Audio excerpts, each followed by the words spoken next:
Hi, I'm Emily, and this is Indie Book Reviews.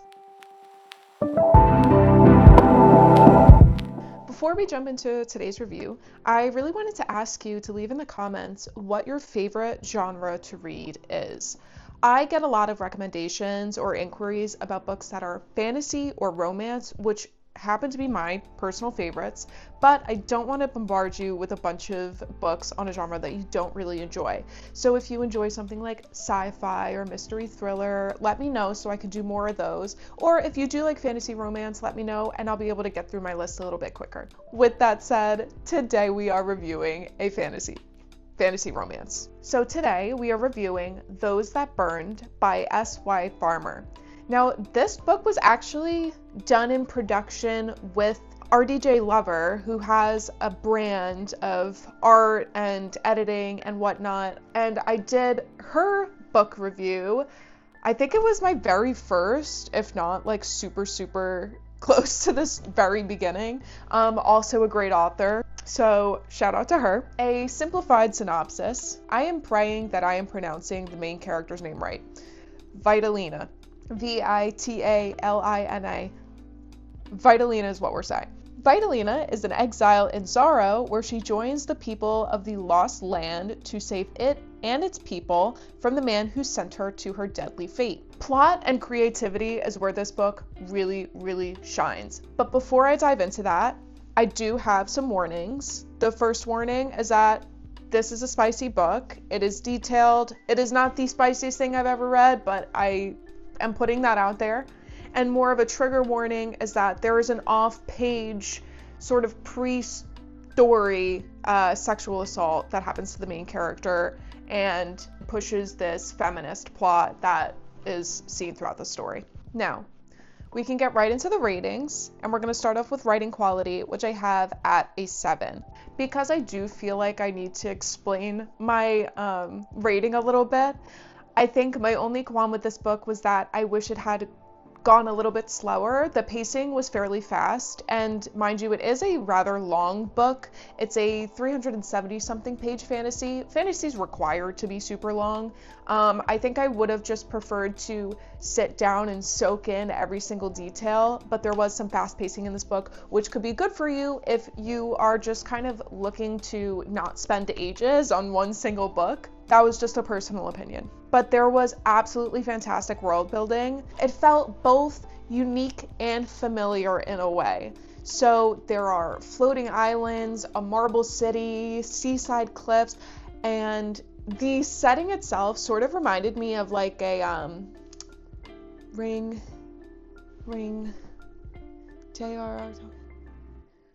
Lord of the Rings. Holy wow, twice today I've forgotten one of the most crucial fantasy books of all time. The Lord of the Rings. The setting sort of reminds me of the Lord of the Rings, as well as like Dalaran, you know, like if you know, you know. If you don't, sorry, I'm a nerd. But I loved the world that we were set in.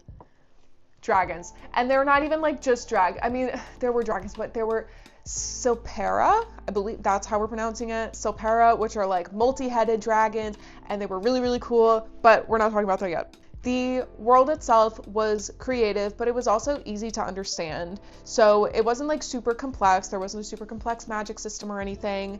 There was nothing that didn't make sense. There was a great example of symbolism. I'll just say the statue. Symbolism is like a primary theme in writing. It's something that we learn early on, but I feel like it's very rare that I can pick out symbolism like, oh wow, that's really cool that represents that. And you know, it's sort of foreshadowing, whatever. This had that, and I just thought it was really fun.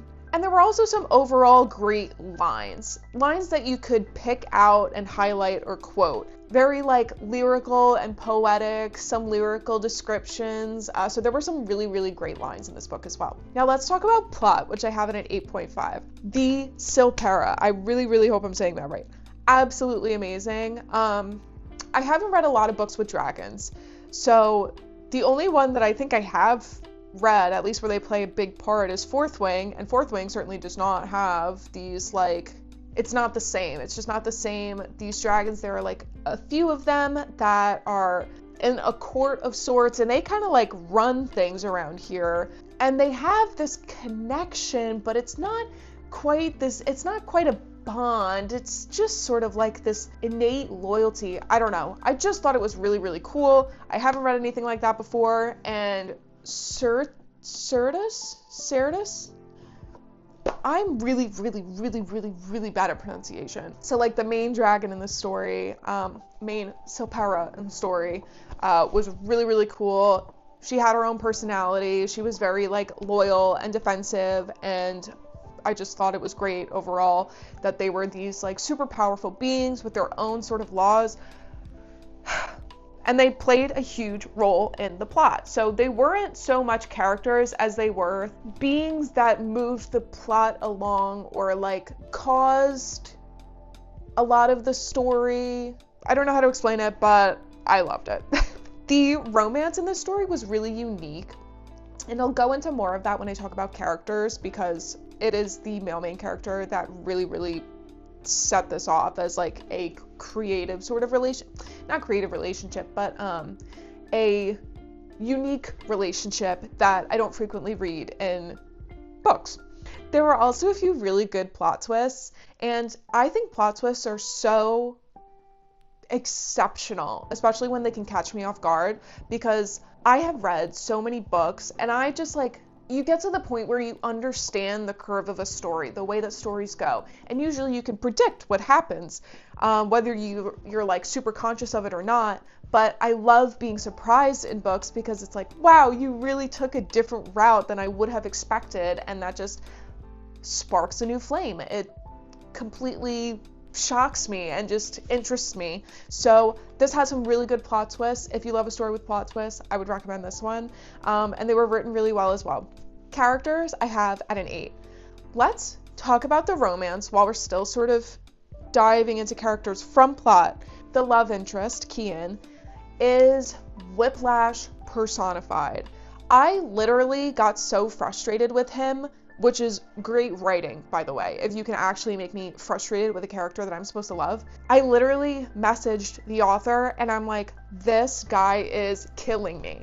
I don't want to completely give it away, but going back and forth with the same character over and over again over the same things, it was interesting, that's for sure. It got me going because I am becoming so frustrated, therefore invested in the emotional state of these two people. So it was really interesting to see this back and forth, specifically because we get this hot and cold trope all the time. This broody man who, you know, is like, no, I don't want you, but I want you. This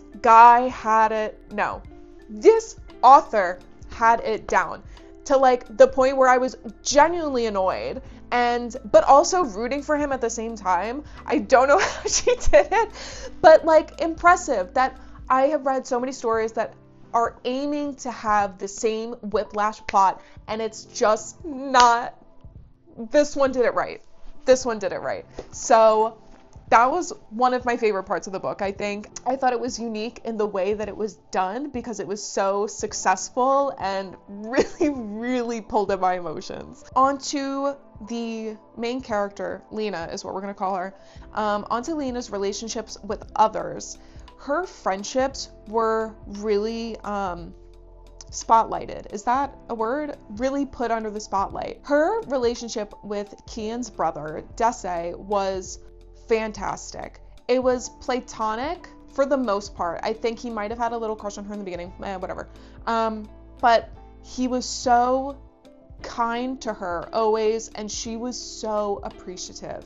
She was constantly talking about, I love him in a platonic sense. He has been amazing to me. I want the best for him. I loved that. I just loved seeing how much she appreciated him as well as the other people that she became friends with. She was just so grateful. And again, I think that's something that I find is lacking in other books, or just not pointed out as much. So I just appreciated it in this book. Now, specifically for the main character, there was fantastic character development. I love character development. Again, I mean, I know I've said this before on the channel, I love character-based books, so I tend to get really excited about it, but Lena's character development was phenomenal, and it was obvious but only if you think about it. I don't know. I thought it was done really well. In the beginning, you know, she has this she's quiet. She can be pushed, she can and is pushed around, but she grows into her own power and her own confidence and being this figure that's unafraid to stand up. So go Lena. And it, like, again, it was subtle in the way that it happened, but it was so obvious to me because I was thinking about it, right? Where I think there might have been a line or two talking about how she was in the past, and I was like, oh, she's not like that anymore. Yeah, I don't know. I just thought it was really good. I thought her character development was great. And I loved the way that we also got to see her have this sort of found family moment where she creates all these friendships and they become one happy family. Okay, and like I said in the beginning of the video, creativity is where Those That Burned really, really shined. I have this at a 9.5. Obviously, I talked about the Silpera. I talked about why I loved them and what made them unique. So that's at the top of my list. I was just so fascinated by them. It gives me that sort of whimsy where, like, when you read something as a kid or play a video game and you just want to jump into it, like you just want to be there and you like cross your fingers and wish it was real. I don't know. So that's the feeling that these magical beings gave me. It was like just that like sense of whimsy, I guess. The plot twist, obviously, I find that extremely creative. I think you have to be a good writer, but not just a good writer, a good story creator. Not storyteller, story creator, to come up with plot twists and execute them correctly. I probably couldn't. I mean, like, I try when I write, but I don't know if I'm successful with it. Well, I think my mom thinks I am. That counts for something, right? Moving on. Her magic was described as being pulled from the air around her instead of within her. And I thought that was really cool, that it's sort of this thing that doesn't belong to her, but was given to her. Although I do think it sort of belongs to her in a way. But I'm just saying it is described as being this outward thing that she pulls in instead of this inward thing that she has to dig out. So I don't know, I just thought that was really cool, because I think a lot of magic systems in fantasy worlds are typically found within the character themselves. And again, her relationship with the Silpera, she is the only one who has any relationship with them. You know, she was sort of the shining star in this book. Nobody else has what she has. Nobody else can do what she does. So I thought that was cool. Again, her relationship with everybody else in the book, her relationship with Kian was a serious whiplash, which, like I said, I don't find often. Her relationship with Desi, the like very grateful, loyal friend, I loved that. The world I thought was creative. I mean, when I think of all the other worlds that I'm in, I mean, you have what you have, right? The mountains, the trees, the sea, whatever. It's kind of hard to imagine a new place when, you know, like there's only so much in the real world. But I think the like floating upper city was really interesting, and how that actually made an impact on the story. So it wasn't just, you know, the way things were. It moved the plot forward as well. And also the interaction between the setting and the Silpera, that was really cool as well. It's sort of like the Veil in Fourth Wing, right? Like the setting and the like magical creatures have this intertwined relationship. So I appreciated that. Now, my overall feeling, I have it an 8.5 out of 10. I couldn't stop reading. Just like the last book that I reviewed, this was a book that could not be helped. I just couldn't help but read it. I couldn't help but finish it very quickly and enjoy it. I just got really invested emotionally in the characters, and I loved the setting, so it's one of those places that I don't want to leave. It was an easy and fast fantasy. Again, it was under 400 pages, which I don't see a lot in fantasy books, so it's not something that takes like super long. At this moment in time, especially with the holidays coming up, that is something that is sort of important to me, is that I'm not spending my next 2 weeks trying to get through this 800-page book.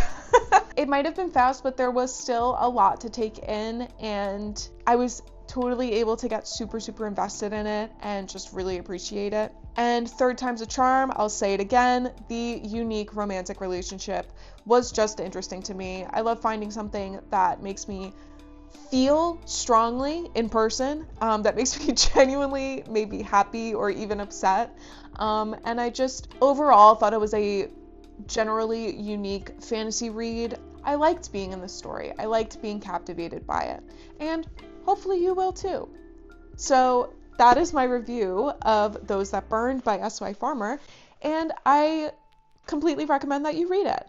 I believe it is available on KU. I read it on KU, did I not? I read it on KU.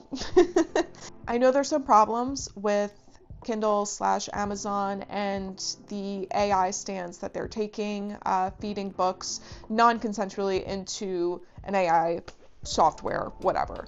I can say personally that does not make me happy. I know that Kindle Unlimited and Amazon are super like huge ways for self-publishers to publish their work. I will still be reading on KU. I will still be reading on Amazon, and I still have my books up on Amazon. That's all I will say. Otherwise, in the description below, I will have S.Y. Farmer's Instagram, as well as a link to purchase her books, and all of my information as well. Now, since we're talking about fantasy romances, shameless self-plug, I have a fantasy romance called Springhaven. It has a god of death, it has found family, found power, an immortal tyrant king, and the second book, which this is like a super early copy of it, but you know, it's like actually published now, is more high fantasy-esque, slow burn, hot tattooed commander-in-chief, you know, if I'm gonna like point out the things that matter. And the third book is coming out, I don't know when. I don't have as much written as I wish I did, but life is hectic and I'm trying my best. Anyway, the link for those will also be down below if you're interested. Happy holidays if you are celebrating this time of year. I did switch up my schedule a little bit, that way I don't have my next review coming out on Christmas. But that does mean that we will get to start the new year with a review.